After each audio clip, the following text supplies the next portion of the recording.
This video is for the Light the World initiative that the Church of Jesus Christ of Latter-day Saints is doing during the month of December. And if you haven't heard of this, it's basically just a calendar, and each day they give you an idea of something you can do to light the world. Take an opportunity to just be a little bit more like Jesus Christ. You can go to lighttheworld.org and print off your own calendar, or you can sign up to receive text reminders. So I saw that today's Light the World suggestion is interpret how you feel about Jesus Christ by creating art, a song, a poem, or some other creative outlet and share it with a friend or loved one. So I thought that my creative outlet can be a YouTube video, and you are my friends and loved ones.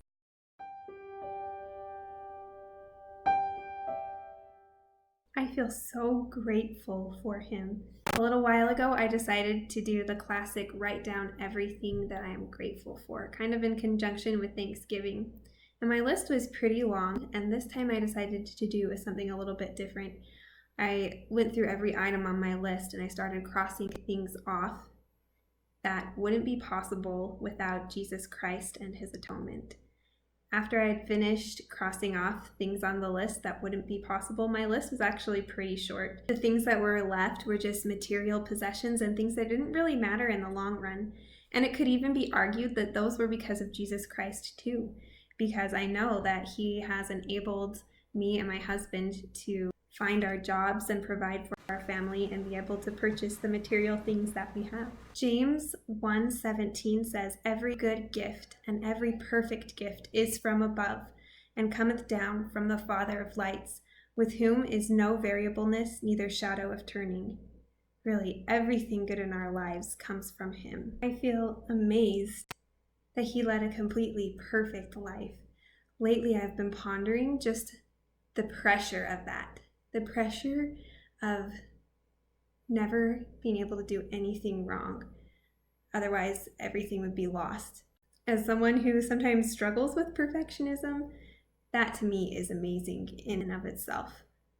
That he never even complained once, that he never even had one tiny negative thought toward another person. And then instead of receiving blessings for never doing anything wrong, he received punishment as if he had done everything wrong.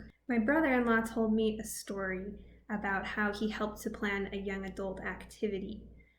In the activity, they were given the choice of running either a 5K, a 10K, or a half marathon. Regardless of which race they chose to run, at a certain point in the race, the young adults were given a heavy rock to carry.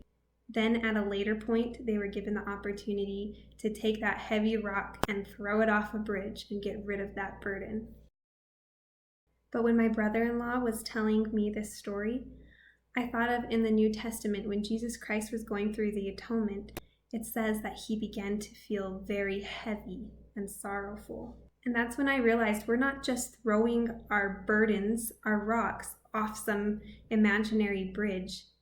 There is someone there with arms open, offering to take our rocks for us. Can you imagine the spiritual weight that must have crushed him as he took rock after rock after rock for us?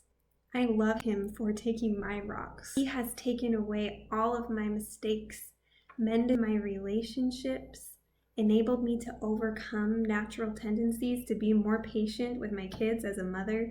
He knows how to comfort me when I'm feeling misunderstood, hopeless, embarrassed, disappointed. He felt all of those things too. So I just want to share my gratitude, awe, and love for my Savior, Jesus Christ, this holiday season. Merry Christmas.